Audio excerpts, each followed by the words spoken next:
Good morning. I'm Chris Fick, Chief of Staff for Commissioner Vega Pederson. On behalf of the Commissioner and our office, thank you all for coming. We have a lot of distinguished guests in the room today, too many to recognize. We are overwhelmed by the turnout and really thank you all for coming for this important moment. On behalf of the Commissioner, we thank you for coming to what is the heart of District 3 here in this lovely facility in Portland Community College Southeast. This facility embodies a lot of what our office is about. Community, ongoing learning, sustainability. So thank you for joining us, and a special thanks to PCC Southeast, Shabra Vickers, and others for hosting us here today. We have a short program for you, and hopefully each of you has a program in front of you. So without further ado, I'd like to welcome to the podium Carmen Rubio, Executive Director of Latino Network.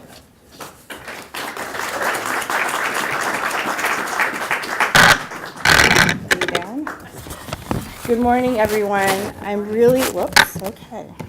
Maybe I should hold this, okay. Good morning. I'm very excited and honored to be here today to celebrate our community leader and our wonderful friend, Jessica Vega Pederson, as she starts her new role at Multnomah County. She's our third Latina ever to serve as commissioner to the county and the first ever for District 3. And to be honest, I'm having a full circle experience today. As someone who grew up in this state in rural Washington County and as a granddaughter and daughter of farm workers, my family and I didn't see too many Latina role models in our elected leaders at school or even on TV.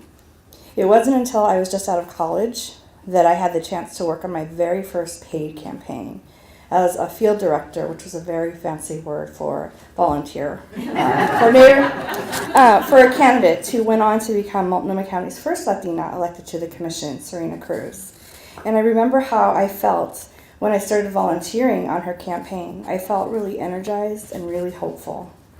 And what I didn't have the maturity back then to realize was that I was experiencing the recognition of my own potential in her. And it meant that I could envision for myself suddenly having more life options open up to me as a young woman and as a Latina. And just like I was inspired, I know for sure that Jessica inspires and serves as an inspiration for other young people today. And I believe in today's world, in 2017, I don't know about you, but I believe that inspired young leaders are just what the world needs right now. 2016 was a year of challenges and disappointments for the state and our country and for the world. And it's been a year filled with community strife, divisions, and challenges. It's a scary time for those of us who work with our community's most vulnerable populations. Now more than ever before, we need courageous political leaders who will stand up for the targeted and the vulnerable, who will denounce hateful rhetoric and promote community unity. We need leaders that are fearless about living their values and that will leave no community behind. I came across a quote the other day by the late, great Shirley Chisholm, and she said that service is the rent you pay for room on this earth. And I immediately think of Jessica when I think of that quote and how she fearlessly leads and always is in the service of others, and how she advocates for the little guy, and that could be the small business owner, it could be the immigrant children, or working moms. I first met Jessica several years ago when she was running for House District 47, and we sat down for coffee in the left bank. I don't know if you remember that. And I remember asking her, what happens after you win? Since you are newer to the community, how do we know that you will truly advocate for us once you're elected? To which she answered something along the lines of, well, I'm here now, and Portland is my home, so I'm not going anywhere. And my district is diverse and also very underserved, and I care about these issues because they affect me too. And I'll show up for the community and be a strong advocate for equity and for all of East Portland. And Jessica has been true to her word. She's taken the leadership risks to advance something she believes in. She's tenacious and persistent, and works hard to build relationships and trust among communities that don't often have a voice. She shows up for the community every time. I have no doubt this will change as she transitions into her new office in District 3.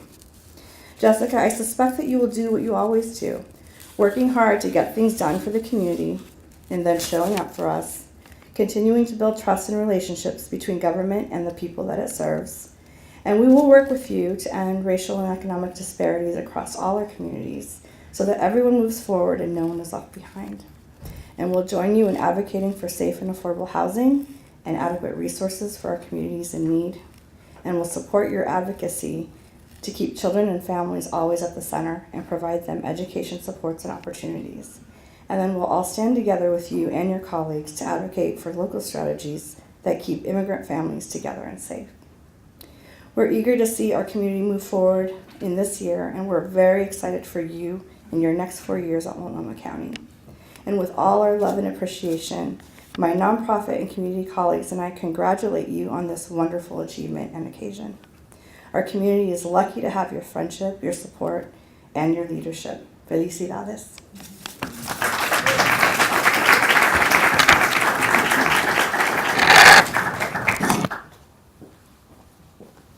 Thank you, Carmen. Next, we'll hear from Multnomah County Chair Deborah Kafori.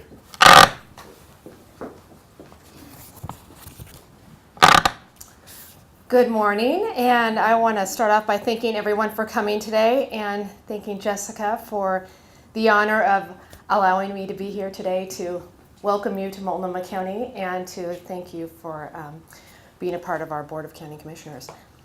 Serving on the Board of County Commissioners is a tremendous responsibility, one that is both humbling and inspiring.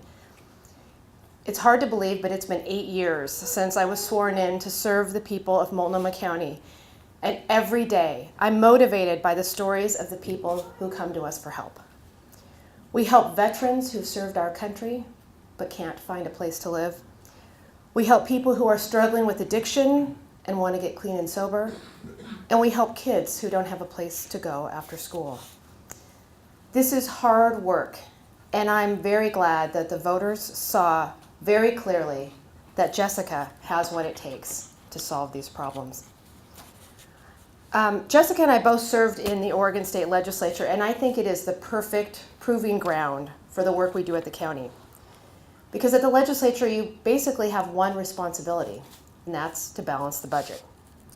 Everything else, every new policy idea, every reform effort is something that can be left on the cutting room floor in service to balancing the books. And so, to get things done, you have to be like Jessica.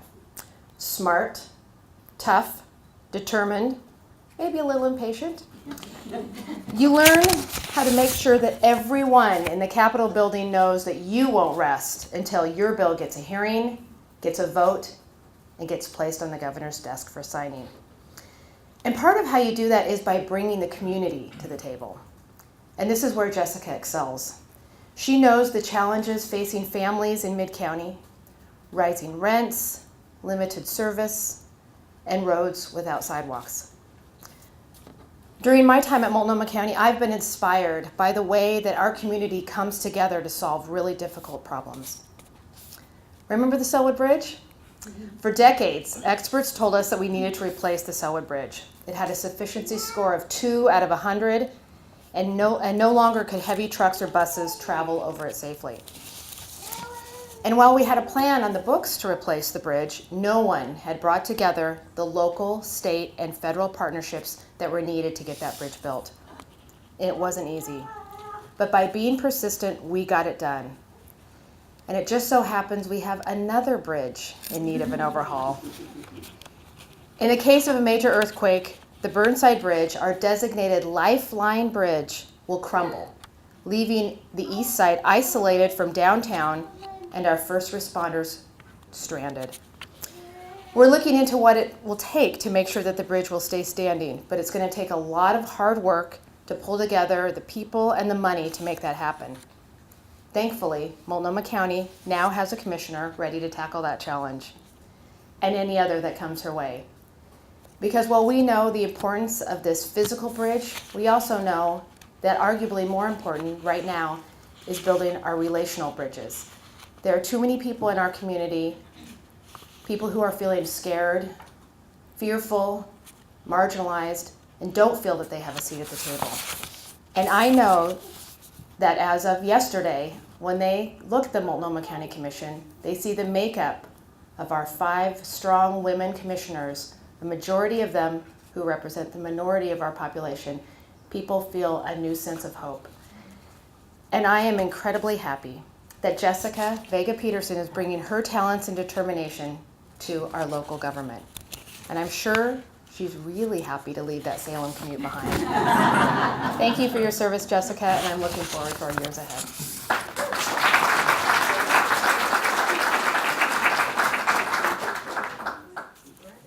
And now to administer the oath, the Honorable Multnomah County Judge John Whitmire. After he administers the oath, Commissioner Vega Pederson will have some remarks.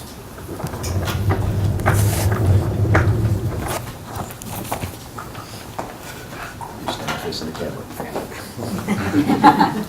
Raise your right hand. Repeat after me.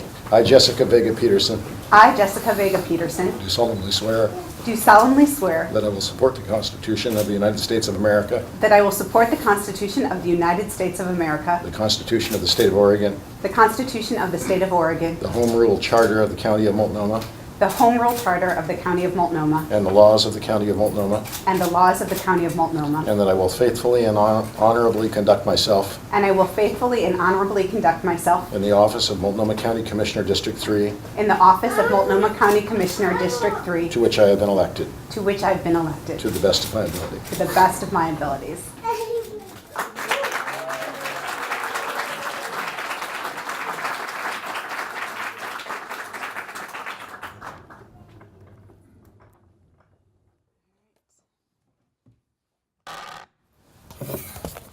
Good morning. Good morning. Thank you all so much for being here today. I am so honored and humbled to see so many distinguished guests, friends, former staffers who are here, colleagues that I've worked with here today. And I just want to thank you for being here. It was 7 months that you've helped elect me to become a Multnomah County Commissioner, and finally today we are here. I'm ready to get going on the job. We actually did a swearing in yesterday at the Board of Commission building, and it was a very nice ceremony. It was wonderful to be there with all of the commissioners. But in my heart, I knew that for my oath of office to be the most meaningful, it needed to be done here in the district with all of you. And with this gesture, I hope that you'll see today as a small symbol of the type of commissioner I'll be, one that never shies away from the chance to bring government and public service home where it matters the most. And with that in mind, I wanted to give a special thank you to my family. My husband, Aaron, is here, and it is his love and support that makes all things possible, including this day. And he, I think, is even more excited than me about not having the commute to Salem. So my parents are here today, and their support and love has meant everything to me. And my sister and my brother-in-law, my niece and nephew are here. And I have to say that all of these people share the love of Oregon that I have just as much, because they've all moved here from the Midwest and are now located here. And then, of course, my children, Bree and Xander. They got out of school this morning to be here, and I just want to thank them for giving me so much joy in my life and for always reminding me why it's so important to work hard to create a better future.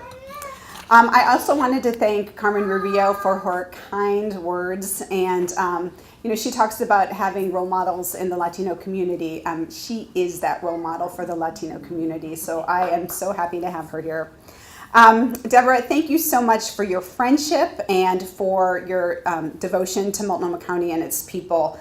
Serving with you and the 4 other commissioners, 2 of whom are here, Commissioner Smith and Commissioner Segman, it's like a dream job come through, so I really appreciate that. And Judge Whitmire, he has been a constituent of mine for the last 4 years, and I got to serve on a jury this summer in his courtroom, so I thought he could return the favor.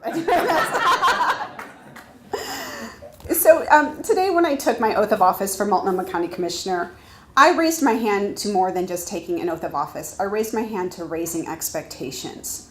I think those of you who have spent any time here in East Portland know that we can and must do better. We are not looking for anything exceptional for this community, but we are tired of being the exception, the part of the town where we're always waiting until next year for something to happen. We have pedestrian fatalities that are higher than anywhere else in the metro area. And we have neighbors who work harder and harder who aren't seeing their fair share of services coming back here. So like I said, we're not looking for special treatment. We just want to feel connected to the rest of the community and to get our share for doing our part in the place that we call home. As a mom, I know that some of the basics that are absent in our neighborhood, they are what inspired me to run for public service in the first place. And as a mom with young kids in East Portland, Where the Sidewalk Ends isn't just a book of poems, it is my reality. I would literally take my kids for a walk and every other block find myself without a sidewalk and walking in the middle of the street. And for a city that prides itself on being so incredibly bike friendly, our most frequent users of our bike paths seem to be people in motorized wheelchairs. So we are not without the challenges in East Portland, but what I love about District 3 is that it so rightly encapsulates all that is best about Portland and Multnomah County. From our vibrant neighborhoods and our thriving small businesses to the diversity that we have, the entrepreneurship, we are precisely the Portland that attracts so many new residents. But affordability has become elusive for too many in our community. The equality of opportunity for people of color, for low-income communities, and for the aging populations remain real needs that we have to address. We represent the opportunity to continue to make life better for everyone, to ensure that all people have a fair shot. That is what brought my grandfather to this country from Mexico years ago. With a Midwest steel job and only an 8th grade education, he supported a family of 9 and ensured that all his children had a chance to pursue a better life. That inspiration led my mother to fight for the creation of the first affirmative action policy in the city of East Chicago to ensure that government best reflect the people that it serves. That is the legacy that I come from, and that is the legacy that motivates me today. And now I'm here to champion your cause, our cause. District 3 is counting on us. The county commission seat is the only seat in local government that is dedicated to serving East Portland residents. The city doesn't have districts like we do at the county, so I feel a special responsibility to represent this underserved community that I call home. We talked a little bit about working in Salem, and when I was in Salem, I focused my work on fighting for equity, for a fair shot for working women, and for an even playing field for all of our neighborhoods and residents. And I am going to double down on that fight here in the county. Even though I'm moving away from Salem, I wanted to just let everybody know when it comes to providing the most critical services that the county provides, some of the biggest roads that connects my district to downtown, we are talking about the need for real collaboration with our partners at the state and even at the national level. So I may have hung up my state representative hat for this seat, but you better believe that my friends in the legislature are going to be hearing from me on behalf of this district. The biggest challenges that we're facing right now, affordable housing, fighting homelessness, delivering mental health services, creating equity for all of our children, and building sustainable communities, these are all happening at the county level. We need to take a more aggressive path to curbing pedestrian and bike deaths in East Portland. The city has instituted Vision Zero, and I'm so glad to see that program in effect, but we're still having record-breaking numbers of people killed by cars. Oregon has the 6th highest pedestrian fatality rate in the nation, and in Portland, the problem is most pronounced on the east side. This goes beyond driver safety, and it speaks to the demand for additional investments in infrastructure like lights, sidewalks, and crosswalks.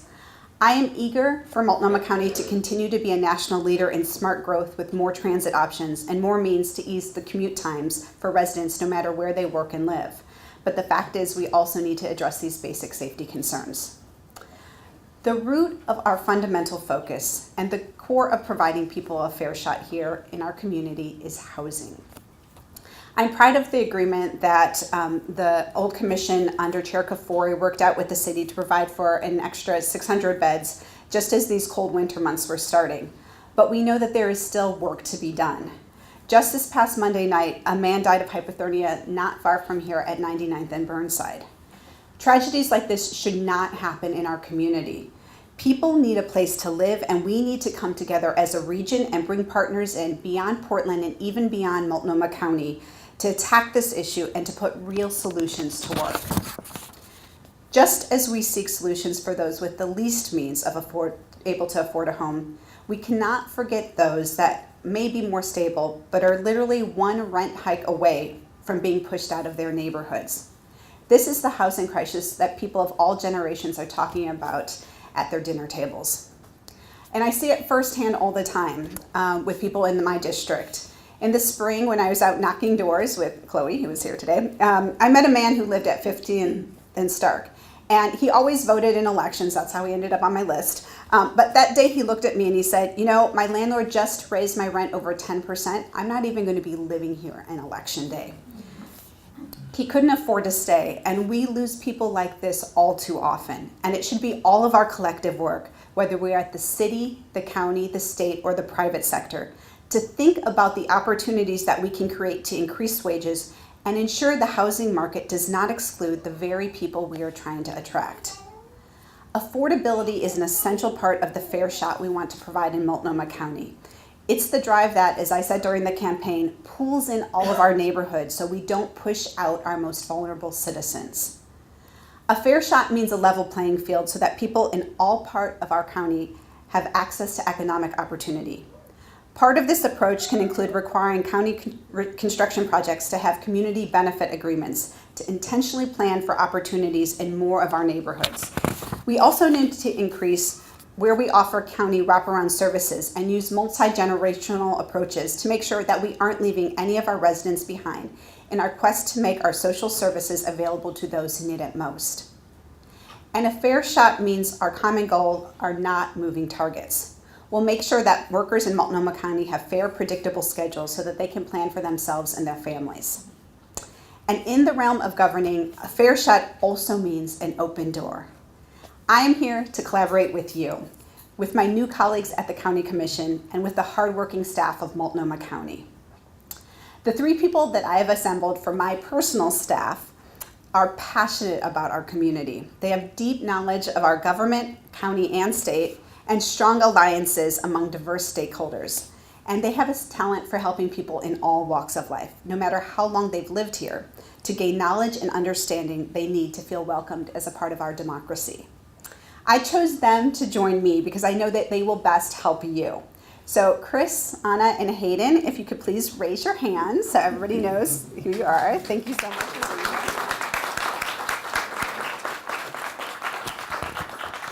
Thank you so much for coming along on this journey of public service with me. And as much as I want to know all of you, I want you to know them too, to know who's working alongside me to give a fair shot in Multnomah County.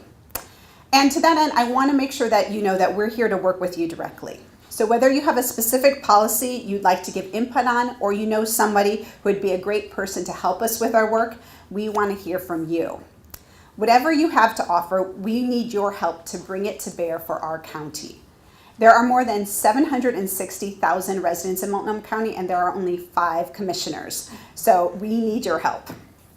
I need you to be listening to your neighbors, to your mailman, to your teachers, listening for opportunities to celebrate the good and, of course, to improve upon the past. And our promise to you is that we are always going to listen. I'll take your ideas, your insights, your troubleshooting, and where action is needed, we will pursue it. So while I may take the oath today, I'm asking you all to make a pledge of your own. What can you give to even the playing field in Multnomah County? On your way out, I'm asking all of you to take a moment and share a thought with me. We have note cards and pens available. Staff has them. And I'm really interested in hearing from you on what policy ideas you think are most important, what you want to contribute or advise on. It only takes a few of us to help create the fair shot for all of us. So I thank you again for everything you've done and being here today and the continued work you'll do for our county. And I thank you all for helping us move forward. I can't wait to work with each and every one of you as your Multnomah County Commissioner. Thank you.